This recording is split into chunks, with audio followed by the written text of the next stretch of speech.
Alright, hello everybody. This is me. Simply put, it's 8:30 a.m. and I haven't gotten a lot of sleep, and I thought I'd break down a song that I wrote with my best friend. And yeah, it's called Go Inside. The people on my channel or who are watching this have definitely heard it. We have this pretty bonkers music video for it. I'm just cleaning up all of these these layers that I never used in this song. And then we'll just get into it. And so the writing process for this song essentially started out as I had asked my friend to write a song with me, or asked him if he wanted to be on a song, and I didn't have anything. And so I recorded this really rough demo of a song, which later turned into Go Inside. And so first off, I started out with these acoustic guitars, which aren't mixed very well in hindsight, but I didn't care.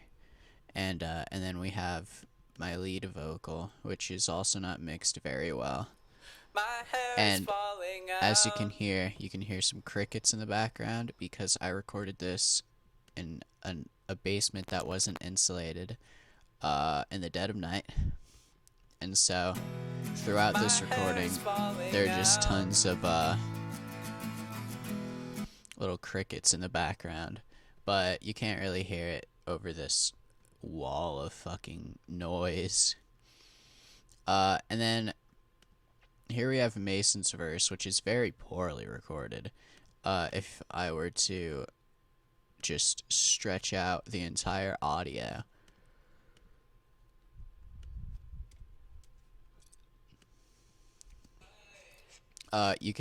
So story for this, my Max headphone jack doesn't work. It is just broken. And this is before I had an interface or like Bluetooth headphones or anything that would make the process easier. So instead, I just set him really far away. And the microphone I was using wasn't very good. And so anytime it was like nudged heavily, it cut the audio right here, as you can see. But you can hear the background, and I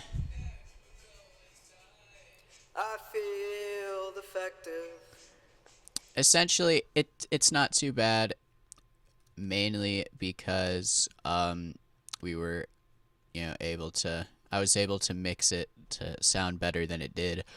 But if you wanna turn off all the effects, holy shit, I'm so tired.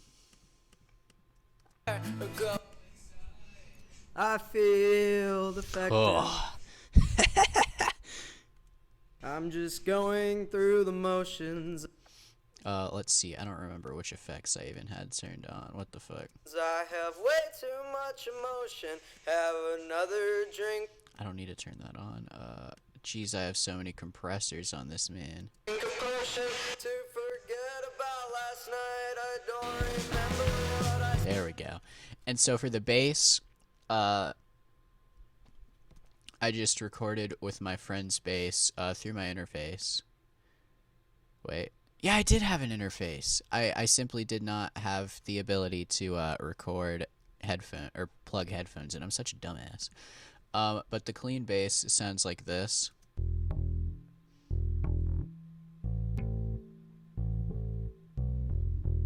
And so essentially the playing was really sloppy, and I quantized it, and that's why you can hear some little clickies here and there.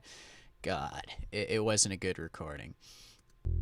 And in hindsight, I would have just kept it like this, maybe thrown a compressor on it, except I decided to throw a bass amp on it, which, it does make it sound more like it was recorded professionally, but I don't know, I don't really like it too much anymore. It's okay. We're not here to simply hear me critique my own music.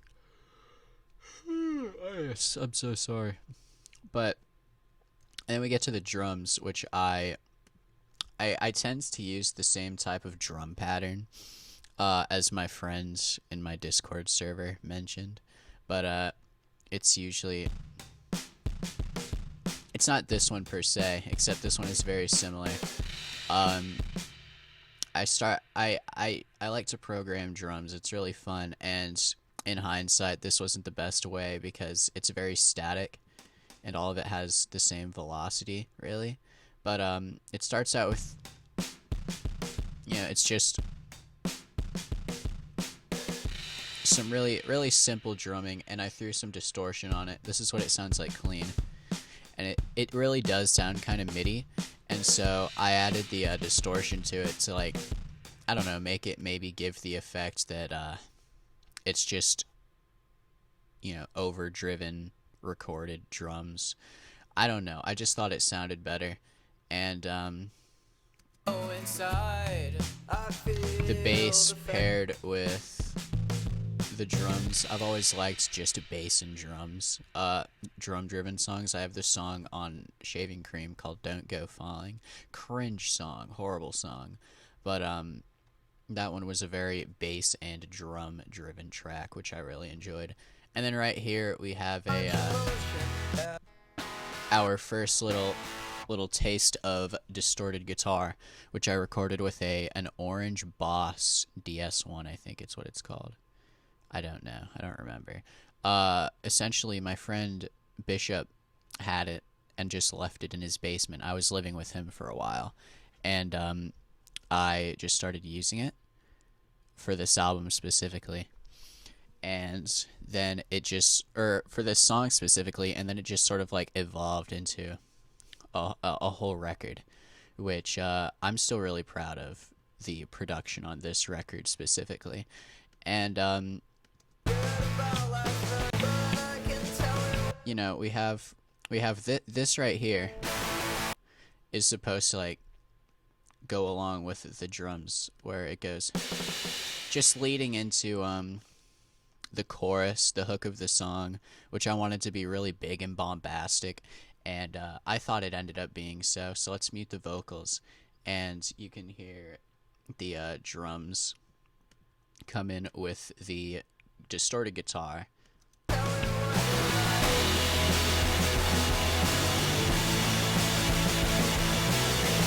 And then here we have a bass plugged into the distortion pedal, and I just thought this sounded really cool. I think the bass with the distortion, I don't know, it just gives it this punch that the music just does not have without it. And then for the vocals, these are already mixed vocals, which I regret doing because I can't show you. But these are vocals that I mixed on their own and then bounced into these, mainly for clipping reasons. I didn't want the recording to clip as much. And so this is what they sound like. My hair is falling out. And as you can hear, there's a lot of distortion, and the specific distortion I used was let's find a rand here. I'll make a new audio track and I'll show you guys.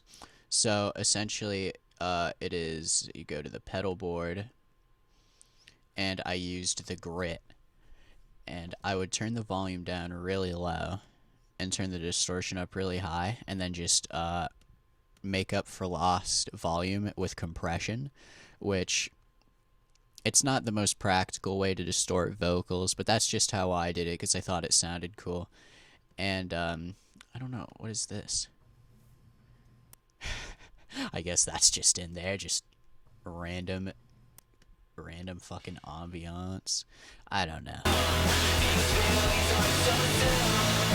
And then we get to the first verse, or the second verse, my first verse, my only verse, where it is just the same exact copied and pasted acoustic guitar, except over here, and it's the same drum loop as here, except this time we just have my clean voice. I drove around to clear my mind up. Which I should have added the reverb behind the compression, because I feel like with a lot of reverb whenever I record, if I don't put the reverb behind the compression, it just ends up, the reverb becomes becomes too loud. I enjoy the reverb there, but I kind of enjoy like the compression preventing the reverb from going to a certain volume. I think it sounds really cool. Um, Overflowed instead.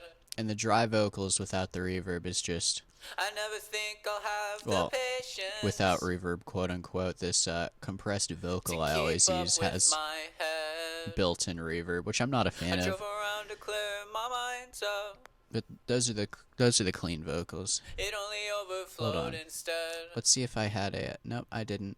I guess I just recorded. I drove around to clear my mind up, and then I stopped for a while. And then right here specifically is something I want to get into. Hey, you gotta call me, okay? Or I'm gonna have to come look for you. This is a voicemail my mother sent me. I was going through a really rough depression phase. Not phase, but patch. And I don't know. I scared my little brother. I was essentially saying I'm going to sleep because we weren't living together. And I had scared him in it. He thought that I was going to kill myself. And my mother sent me this voicemail. Hey, you gotta call me. She obviously wasn't too worried because she knows that he could be overdramatic. Call me, okay? But Or I'm gonna have to it's come essentially the obligation of a parent to be like, okay, my son says that my other child could be in danger. I don't really believe them, but just in case, let's call them. I was asleep, and so she left me that, and I decided to use it in the song without her permission. Needless to say, she was fine with it. She's very supportive of my art, you know. It's dope. And then right here, it's really the same thing as the first verse or the first chorus, except a different a second hook, which instead about, you know, hair falling out, it's about your teeth being gross. The whole song is essentially about not taking care of yourself because you're sad or depressed or going through it, which is a-okay. Everybody goes through it. And the second hook, it's very hard to tell because, you know, it's a very distorted song, but there are acoustics in the second half of the second hook. And again, it is just this. I don't. As you can see, I tend to take a lot of shortcuts with my recording, which might not be a very, you know, practical or a professional thing to do. I don't know. And then here we go. This is the little instrumental break before the final instrumental hook, or the guitar solo area. And I just did some palm muting with the guitar and a simplified drum where I took out the hi-hats and just left the kick and snare. And then a different bass recording. I think it's a different... Is it different? No, it's not. I take it back. It's not a different bass recording. Wait. It is... I can't tell. I genuinely cannot tell. That really goes to show. But, you know, this... As you can see right here, I looped it. Don't judge me. Or you can judge me if you want. I don't care. I really don't care. But then we have the solo at the end, which is very easy. And I didn't realize how easy it was until I had to teach my bandmate Matthew to play it, because we played the song live at both of our previous shows, and you know, the video's up on my YouTube channel. But and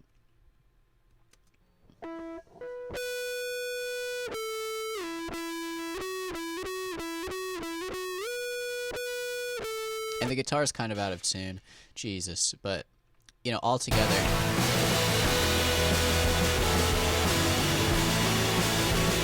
I think it sounds really cool. Yeah, especially all together, everything just comes together. The this joint, the guitar solo sounds really cool, and I didn't loop it. I'm surprised I didn't loop it. I recorded all of it in one take, and I'm very happy with myself for that. But biggest regret I have with the song is the ending, where I tried to add like some roomy reverb and make it sound like there was just a bunch of people playing guitar and singing together. But I didn't have any friends, and so I was essentially just going into different places in my room and singing it differently and voluming it up and down. And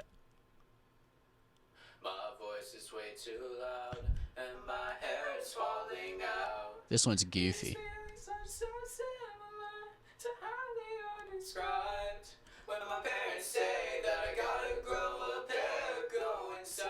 So it kind of sounds like there are a group of people.